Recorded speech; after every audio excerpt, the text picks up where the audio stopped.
এখন দেখব বৃত্তাকার তারের জন্য যে কোনো বিন্দুতে বি নির্ণয়ের ফর্মুলার ডেরিভেশন। তো যদি এটা একটা বৃত্ত হয় আর এই তারের মধ্য দিয়ে আই মানের কারেন্ট ফ্লো করে, তো আমরা জানি যে সেক্ষেত্রে সেন্টারে, একদম সেন্টারের বিন্দুতে বি নির্ণয়ের ইকুয়েশন ছিল mu naught I by 2r। তো এইটা ছিল আমাদের ইকুয়েশন। তো আমরা এখন দেখব যে এটা কিভাবে আসে, এই সূত্রটা। তো এটাও আসলে বায়োট-স্যাভার্টের সূত্র থেকেই আসে। চলো দেখি। তো আমরা কি করব, সেই ক্ষেত্রে ক্ষুদ্রতম একটা অংশ কেটে নেব। এই যে ক্ষুদ্রতম অংশ কাটা হলো, যার দৈর্ঘ্য হচ্ছে ডিএল। তাহলে এই ক্ষুদ্রতম দৈর্ঘ্যের জন্য সেন্টারে যে চৌম্বক ক্ষেত্র সৃষ্টি হবে সেটাও ছোট মানের হবে, তাই তার ভ্যালু হচ্ছে ডিবি। তো সেক্ষেত্রে আমরা যদি বায়োট-স্যাভার্টের সূত্রটা লিখি, তাহলে সূত্র ছিল mu naught by 4 pi I d l sine theta by r square. এখন এইখানে মজার বিষয় হচ্ছে এই যে আর এর পরিচয়টা কি ছিল, যে যেই ক্ষুদ্রতম দৈর্ঘ্যটা কাটা হলো এই ক্ষুদ্রতম দৈর্ঘ্য থেকে সেন্টারের দূরত্ব। তার মানে এটাই কিন্তু আসলে বৃত্তের ব্যাসার্ধ, তাই না?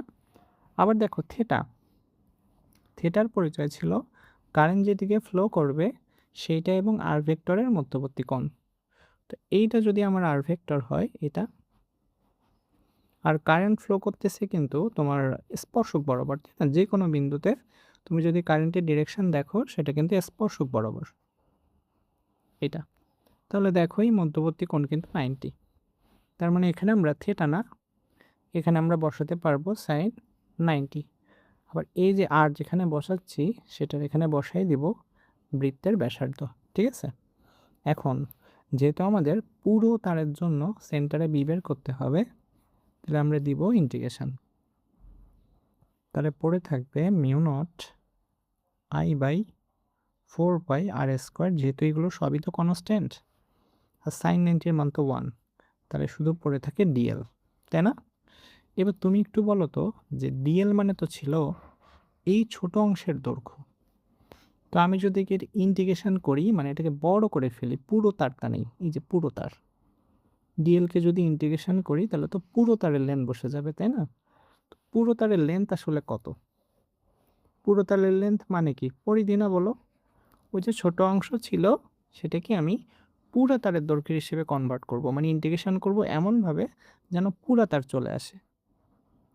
তো এই ছোট অংশকে যদি পুরা তারের দৈর্ঘ্য লিখি সেটা মানেই তো তার পরিধি। তাহলে এই পাশে চলে আসবে আমার 2 পাই আর। তো দেখো আমাদের ইকুয়েশন চলে আসছে mu naught I by 2r। তো এইটাই ছিল বৃত্তাকার তারের সেন্টারে বি নির্ণয়ের ফর্মুলার ডেরিভেশন।